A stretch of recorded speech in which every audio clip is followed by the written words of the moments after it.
Welcome to Historically Inaccurate, Wholesome Heritage Moments with Megs, where I delve into some of Canada's most interesting pieces of history and culture. Here you'll get to hear your favorite stories, usually extended cuts from my TikTok, Megs Reads Good, with extra little tidbits of information along with my lukewarm takes. Today we're going to delve into the history of Riverview Hospital, so go grab a blanket and get comfortable in your favorite chair because I have feelings. Before we get into today's episode, I just want to give a heads up that we are going to be discussing some difficult topics around mental health, addiction, physical harm unto children, and things of a sensitive nature. So if these topics are unsettling to you, or you have kids or people around you that don't want to hear it, just letting you know. In 1904, the province purchased 405 hectares of land for the construction of a hospital known as the Hospital for the Mind at Mount Coquitlam and the neighbouring farm known as Colony Farm. They believed that building the facilities near the Fraser and Coquitlam rivers near a natural setting would be more therapeutic for the patients.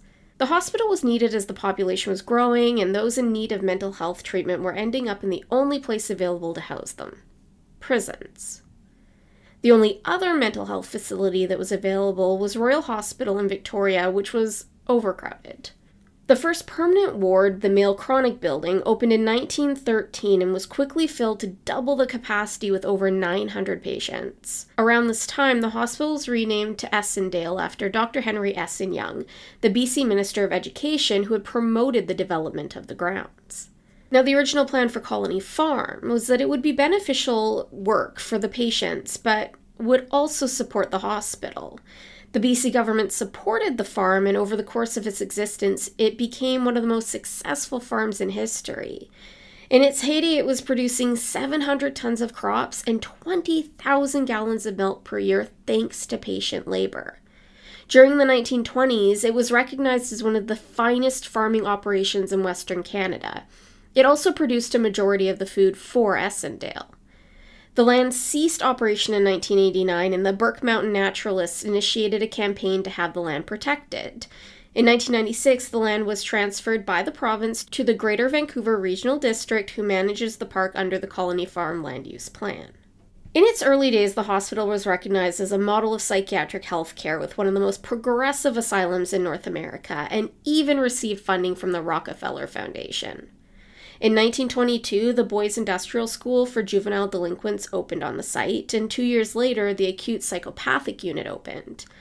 Hospital staff were also living on the grounds at a remote site, and eventually a full community grew out of the site and included shops, a school, and even a fully functioning fire hall. In 1930, the Female Chronic Building opened, and in 1934, the Veterans Block opened for shell-shocked patients from the First World War. In 1945, the building underwent an expansion, and in 1949, it opened under a new name, the Crease Clinic, which was used to treat those with the most serious mental health issues. The final unit was built in 1955, and that was the tuberculosis unit. By 1956, there were over 4,300 patients housed at the site. Keep in mind that the hospital was built to hold only 1,800 patients. Nurses said that there were so many beds that they had to roll them into the hallway in order to change the sheets. However, by the 1960s, patient numbers started to decline as regional hospitals had started opening their own psychiatric units along with the introduction of antipsychotic medications. It was also in 1968 that the hospital was renamed to Riverview, because it had views of the rivers. In 1964, one of the hospital's most notorious patients was admitted: Thomas Cosberg. Born on October 2nd, 1948, Thomas had a history of mental illness even once living at the Residence for Disturbed Boys run by the City Central Mission. Robert Estergrad, the youth supervisor of Central Mission, said that Thomas got along well with everyone but kept running away from home and from the mission. On December 9th, 1965, Thomas purchased a bottle of sleeping pills, and while his family and his mother's friend Florence watched TV, Thomas made them all chocolate milkshakes with a side of crushed-up sleeping pills. Florence had fallen asleep, but woke up around 11 p.m. and left home in a taxi, declining Thomas's offer to stay the night. Thomas's father returned from his night shift as a truck driver around 1 a.m. the next morning and found his family fast asleep. He drank one of the milkshakes before turning in for the night. Around 4 a.m., Thomas went to the basement and grabbed a double-bitted axe. He then went upstairs and proceeded to murder 4 of his siblings with the axe before moving on to his parents. He struck all of them multiple times in the head with the axe, and according to the pathologist, none of them died instantly, although they would have been knocked unconscious at first. While the police did find an empty bottle of sleeping pills at the scene, the pathologist found no evidence of the drug in the victim's system, and so the theory that they were drugged has been highly debated over the decades. After the murders, Thomas changed his clothes, got into his father's car, and promptly ran it into a power pole. He then stole another car before finally phoning Robert, the youth supervisor of Central Mission, who took him to his former doctor, Dr. Bennett Wong, who had ceased treating Thomas for his mental illness approximately a year prior to the murders. They arrived at Dr. Wong's around 7 a.m. the morning of December 10th. Thomas confessed to the crime, claiming he had done something awful. Dr. Wong called the police around 7:45 a.m., and Thomas was arrested shortly thereafter. When police arrived at the family home at 142 East 22nd Avenue, they found the axe leaning against the kitchen stove and Thomas's parents slain in their bed, his 2-year-old brother Vincent dead on the floor beside them. In the same room, Thomas's 6-month-old brother Osborne Jr. was alive in his crib, although it was suspected that Thomas had attempted to smother him. 15-year-old Barry's body was found in the rear bedroom, while the body of his 11-year-old sister Gail was found in the front bedroom.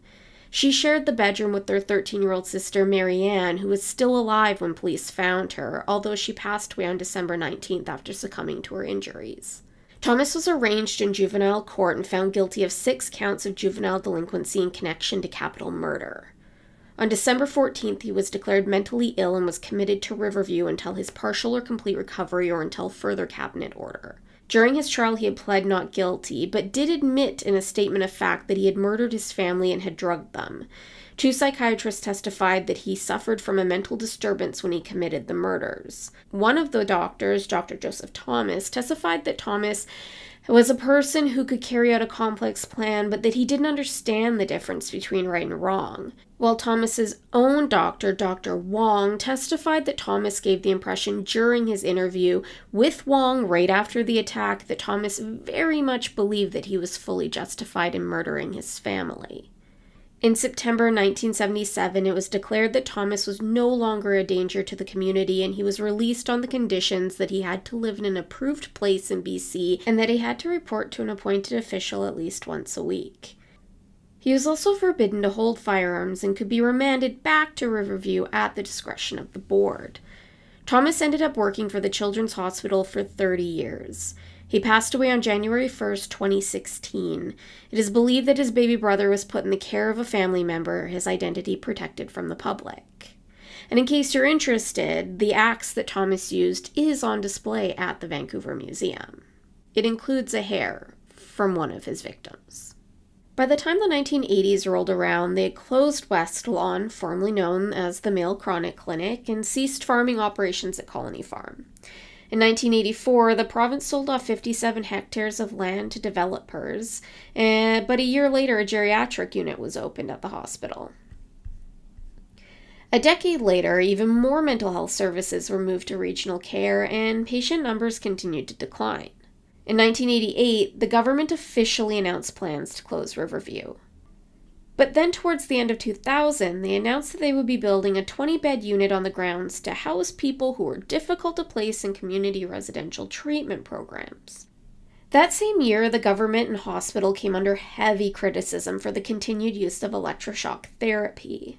The president of the medical staff, Dr. Jaime Paredes, had raised the alarm of the number of shock treatments that had been performed at the facility since 1997. Coincidentally, this was when the hospital had begun receiving a fee for the service. He resigned after being met with indifference upon raising his concerns. 3 years later, a group of former patients filed a lawsuit against the BC government, alleging that they had been illegally sterilized at the facility between 1940 and 1968. They were among almost 200 patients who had been sterilized between 1933 and 1968. Almost all of these patients were female. It's important to note that the Sterilization Act wasn't repealed until 1973, and that the case for sterilization against women had nothing to do with genetics. It was often due to the claim that they were a bad mother or a terrible homemaker or that they were promiscuous. 9 women ended up receiving settlements totaling $450,000 in 2005. The hospital also knew that what they were doing was illegal, but they did it anyway. Many patients were forced into care at Riverview against their will under the Mental Health Act.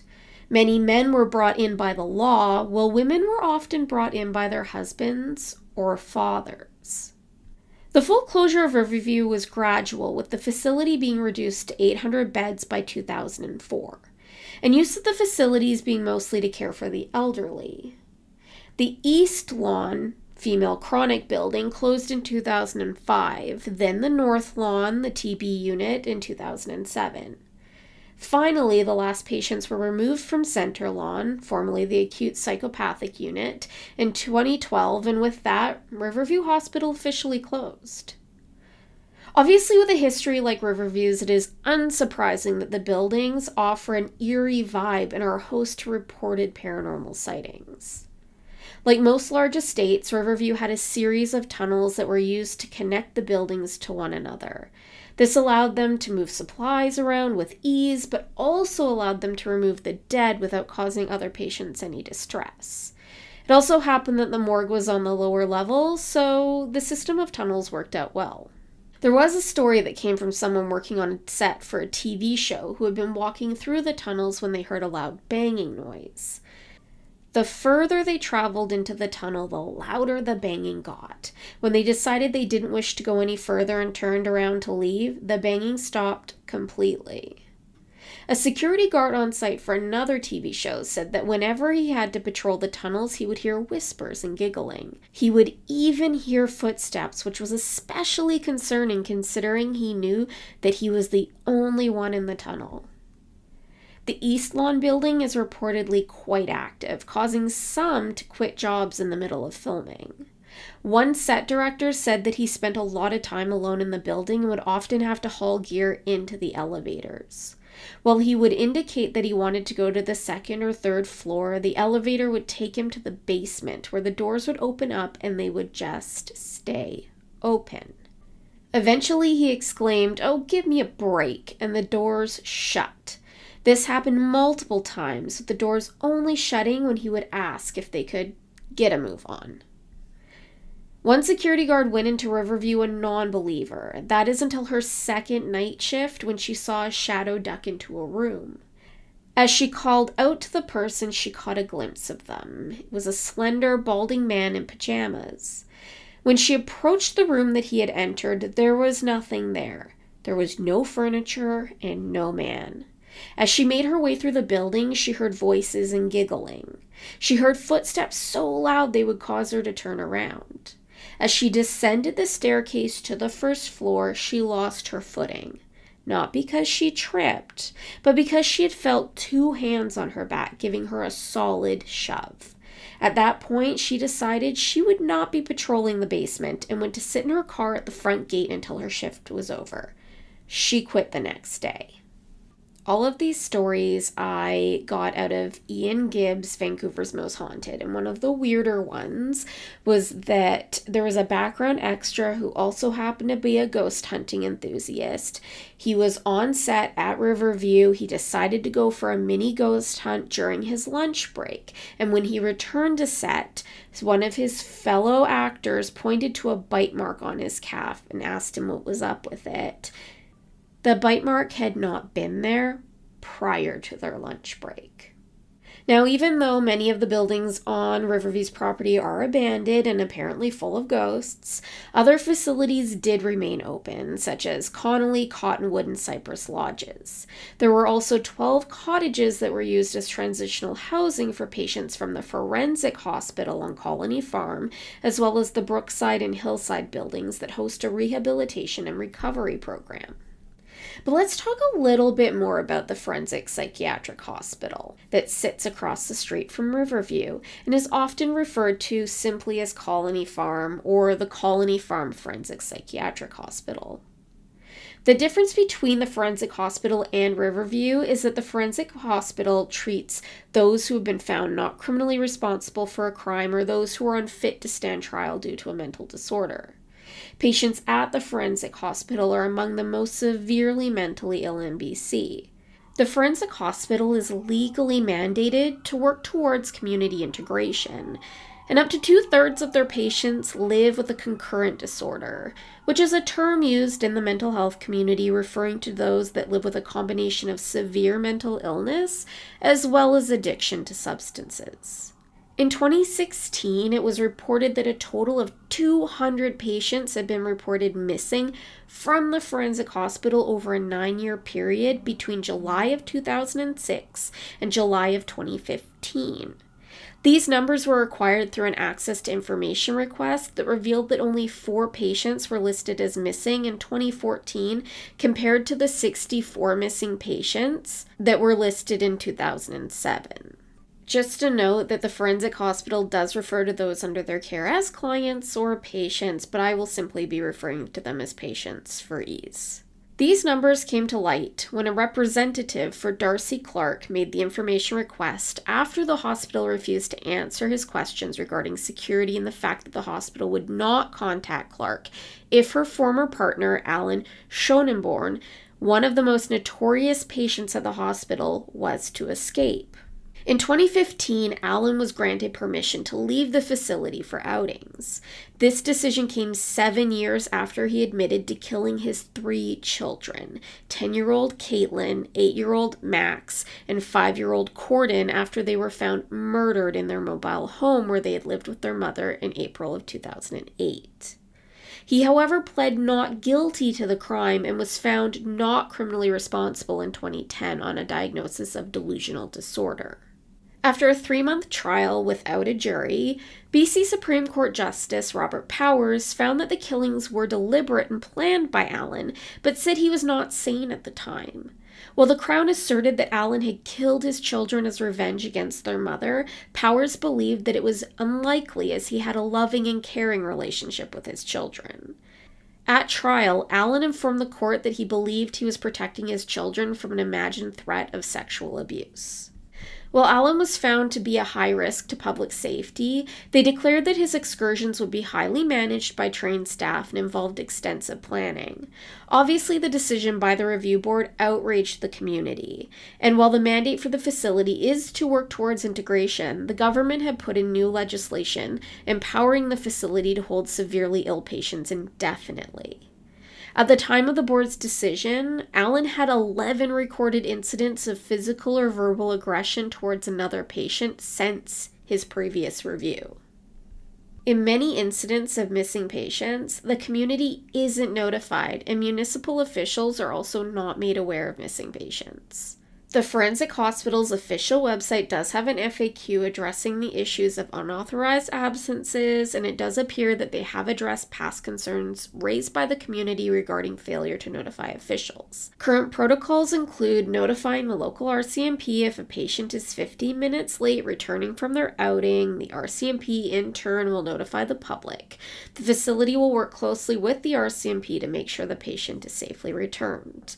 The hospital claims that in 2020, there were more than 6,000 day leaves and 99.8% returned on time. But I can't help but wonder what happened to the 0.2% that didn't return. And in case you're wondering what happened to Alan, he was granted unescorted leave for up to 28 days in March of 2022. This comes after his review in 2020, allowing him unescorted leave during the day with various conditions and limitations.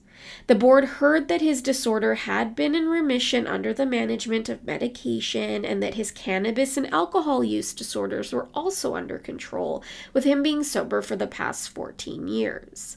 His doctors pointed out that the risk of his reactive violence is higher in a confined environment, while the Crown argued that his sobriety was controlled by the environment of said facility. Apparently, his transitional release would see him moved to the facility's minimum security wing, and that his treatment team would find him work and accommodation prior to his release.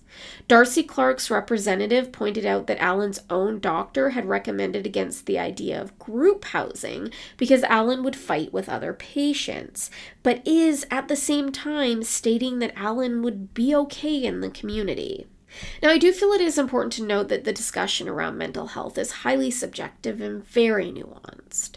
Most patients do improve during their time at the forensic hospital and do manage to integrate back into society fully.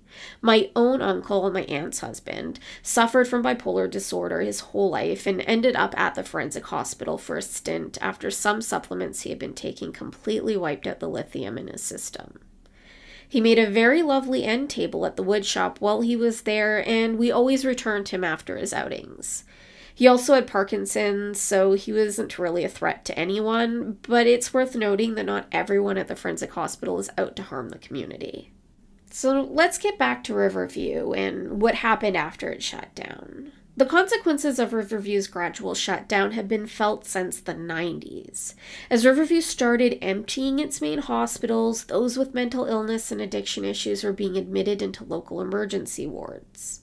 Many of Riverview's ex-patients flocked to the downtown east side. In some cases, they were being discharged directly into shelters. Between 1994 and 2014, Vancouver's homeless population more than doubled.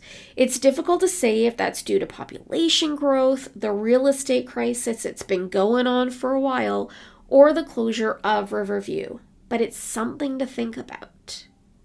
Now, in the 1980s, Hollywood North started knocking at Riverview's door and flocking to the grounds. The Boy Who Could Fly was the first major feature film there.